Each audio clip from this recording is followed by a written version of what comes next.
Hello mga kabibig, welcome back sa ating bagong YouTube channel. Ito ang pinakamaingay ng YouTuber sa balat ng YouTube. Ako si Kabibig, maglabag-labag na ta with evidence. O eto kabibig ha, tila yata takot na ang PBBM admin sa upcoming Rally for Peace ng Iglesia ni Cristo. Ito ay balita-balita ngayon at pinost ni Congressman Kiko Barzaga kung saan kung ang INC ay mananawagan ng BBM or Marcos resign, yan na. Yan na ang katapusan ng kanyang administrasyon. Kaya parang kinakabahan ang PBBM admin ngayon kasi hindi natin hawak kung ano ang plano ng INC. Kung mananawagan ng INC ng Marcos resign, ang daming miyembro ng INC. Remember, last time nag-rally sila, millions. Huh? I think 1.5 millions ang nag-attend sa kanilang rally. That was a peace rally, I think so. Ngayon, another peace rally naman. Yun daw ang takutan ng PBBM administration yun. What if sisigaw ang INC ng Marcos resign? Walang. Diba? Ito na yung katapusan niya. Diba? O ito kabibig ha, nakita ko lang ito kay Congressman Kiko Barzaga. Oo. Ito kabibig ko. Shinare niya ito. Marcos administration concerned of Iglesia ni Cristo's rally for peace fears he may lose presidency if they call for his resignation. Posible mga kabibig. Posible na matanggal si BBM. Totoo na kaya yung hula-hula na ang 2026 daw ay posibleng mapalitan si BBM ni VP Sara. Naku. Kaya yan ang presidente naming BBM, may puso, malasakit sa kapwa at may pag-asa, may awa sa mga mahihirap, may prinsipyo at panindigan at higit sa lahat, bangag at may sayan. Huy, ano ba naman si Guerrero Crystal James? Parang doon ka talaga papunta. Iba ang panindigan ng kapatiran. Yun nakabibig eh. Ito ay post ni Congressman Kiko Barzaga ha, na kung itong Rally for Peace ng INC, alam naman natin ng INC ay talagang nire-respeto ang ating presidente. I'm sure nire-respeto nila. Why? Because they're rally for peace and for transparency and accountability. Pero sabi ng ilang tao, nako, pangalawang rally na yan ng INC ha, sa PBBM administration. Grabe ha, nag-unang rally na sila, pangalawang rally na yan. And it happens in the PBBM administration. So it means meron talagang problema ang PBBM administration kasi malaking sektor na to eh. 'Di ba? Malaking religious group na to eh. And twice sa kanyang administration, nag-rally. 'Di ba mga kabibig? So ano kayang realization ni BBM yan? Okay lang, bahala silang mag-rally. Hayaan na lang natin silang mag-rally. Pero kabibig, ito lang ang napansin ko. Kasi, di ba, si Congressman Kiko Barzaga, mahilig din yan sa maraming pasabog. Pero yung posting ni Congressman Kiko Barzaga one time tungkol sa di umano ang PBBM admin ay di umano'y nagbaba. Sabi nila na inakusahan nila ang tawag dito, ang INC na nagbabayad daw ng 3,000 per member para mag-attend lang daw ng tawag dito ng kanilang peace rally. Totoo kaya yung kabibig? 3,000 daw per member. Grabe talaga yung PBBM admin ko dito. Inakusahan nila ang INC, ang PBBM admin daw di umano ang nag-akusa sa INC na nagbayad sila. Binabayaran nila ang INC na, mga member ha, 3,000 each. Grabe naman yun. 'Di ba? Grabe naman yung akusa nila. 'Di ba?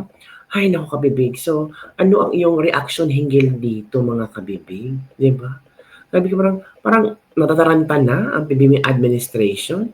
Naku po, mga kabibig. Ako kabibig ba, naniniwala naman talaga ako na ito yung kabibig Galing din ito kay Congressman Kiko Barzaga. Kasi marami akong nababasang mga komento from the INC members na hindi kami gano'n, hindi kami bayaran.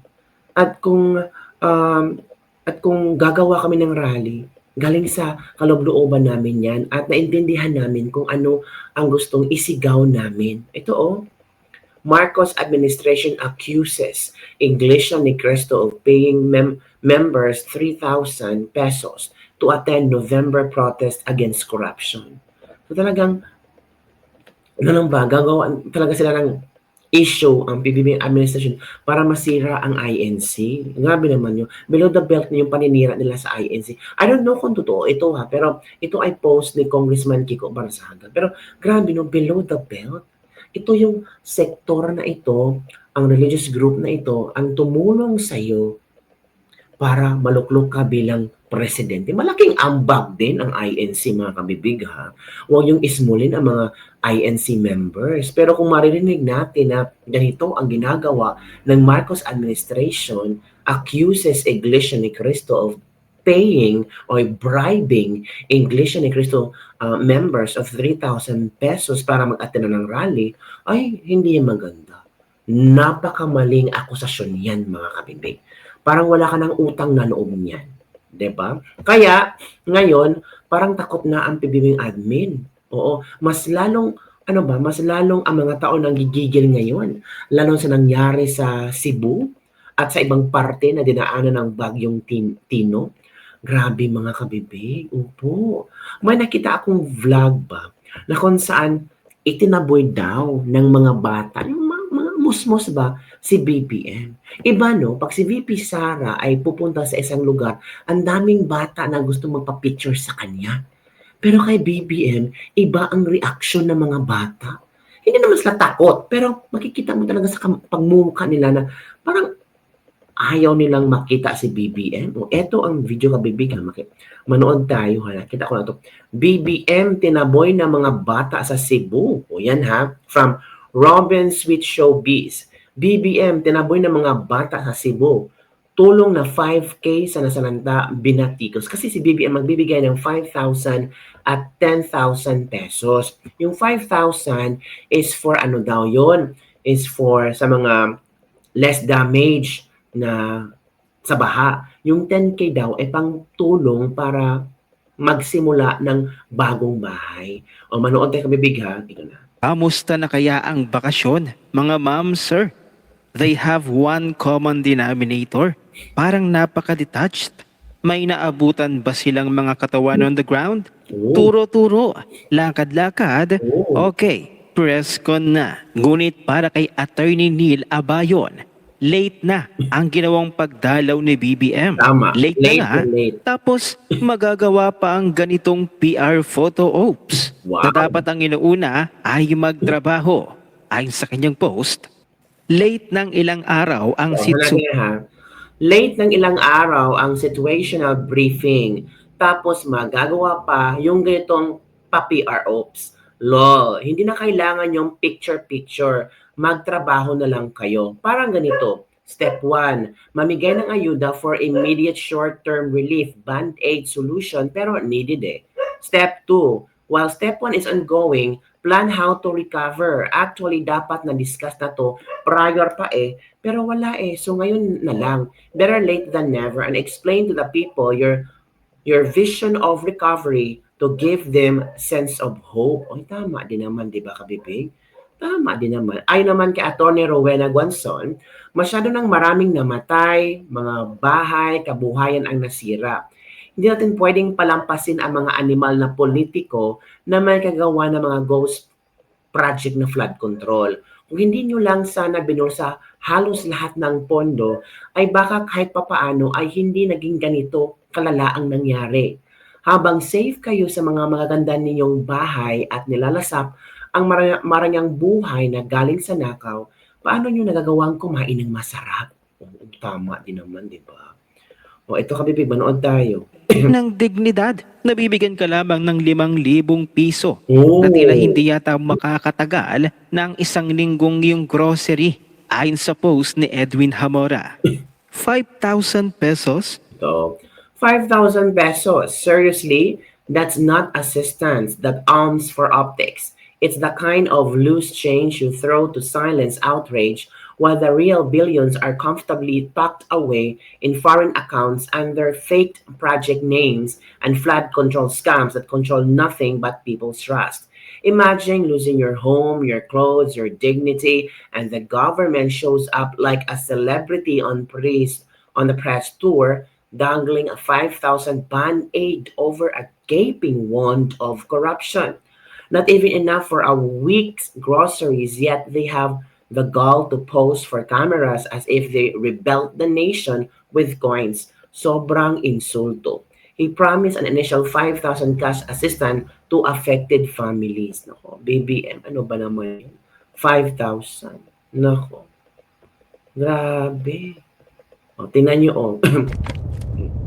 Yung ating kabibig. O, 'di ba? Parang nakakahiya. Tingnan kabibig. Parang ano ba?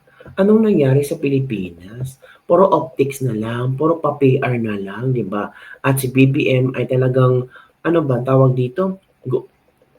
Parang imbis na mag-rally ay tumulong na lang daw sa gobyerno. Eh ano bang klaseng gusto mong tulong? Eh kami nga nagbabayad ng tax. Malaking tulong ngayon sa amin. Tapos malalaman namin, ninanakaw ang mga tax na binabayad namin. Di ba? Ito. Imbis na mag-rally daw tayo, eh tumulong tayo sa ekonomiya. Putang ama. Alam mo, BBM, bangag ka talaga. Hindi mo ba talaga nakikita ang reality? Kaya nga nagrarally ang tao.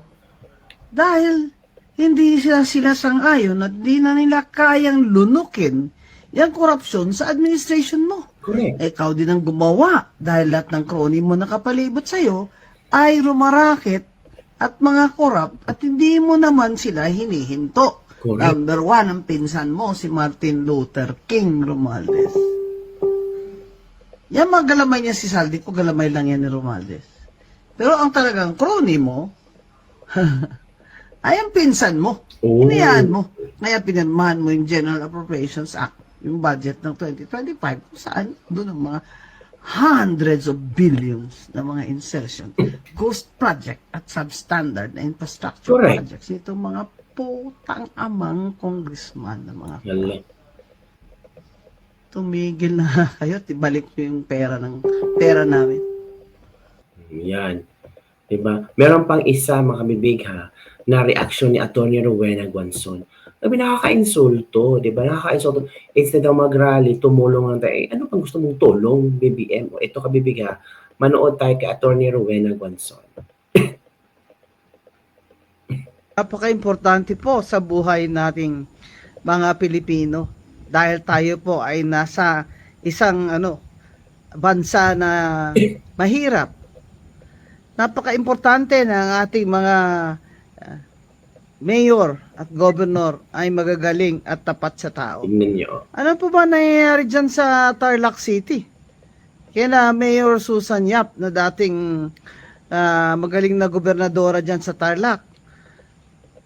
Ang kalaban pala dyan ni Mayor Susan Yap ay ang mga Angeles na ayon sa Rappler ay may-ari ng malaking construction company. Ooh.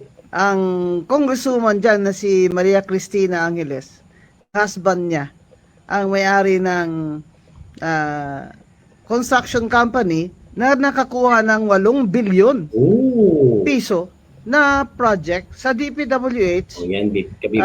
itong mga nakaraang taon. Ang gusto mong tulungan namin. Mahirap po talaga sinasabi natin na itong issue ng korupsyon ay hindi po talaga masusolve ito. Kung ating mismong mga opisyalis, lalo na mga congressman natin at congresswomen, ay may mga pamilya na pag-aari ay mga construction companies na nakikibiding nakakakuha ng pondo sa gobyerno. Tama. Hindi po ba na yan? Kahit na sabihin mo pa, wala naman yan sa batas, wala namang tutol dyan. Hindi po ba kahit sa simpleng logic lang, ay dapat po yung mga congressman o congresswoman ay hindi po nakikialam sa mga infrastructure project dyan sa distrito o kanilang mga probinsya. Correct. Paano po naman ang mangyayari kung sila mismo o kapamilya nila ay may-ari ng mga construction company Correct. na nakakakuha ng pondo sa infrastructure project sa DPWH. Sana po sa 2028, mag-isip na po kayo dyan sa Tarlac Correct. kung sino talaga ang inyong iboboto. Nakakatakot ho. Tingnan nyo nangyari sa Cebu. Tingnan po nyo nangyayari sa Bulacan. Nakakatakot na po. Nakakatakot na po. Buwis buhay ho itong ginagawa ng mga korap na mga politiko sa atin. Buwis buhay na po ito. Hindi lamang po ito politika. Buwis buhay na ang korupsyon sa Pilipinas. Napaka-importante. Tama ang sinasabi ni Congressman ni Atty. Rowena Guanzon. No? Tayo naman ang magsasuffer sa kung ano ang ginagawa ng mga politiko, yung mga politiko walang concern sa atin. Ang concern nila yung kickback nila na makukuha at mas pinayayaman nila ang kanilang wealth, enjoying the luxury of how these things will give much more comfortable life sa kanila. Ay no, kabibig. Yun kabibig, parang takot na si Marcos na yun sa rally-rally. Ay, hindi. Gusto mo, pinasok mo to, panindigan mo. Yun na kabibig. Don't forget to like, subscribe, and share this video. Bye everyone. See you next time.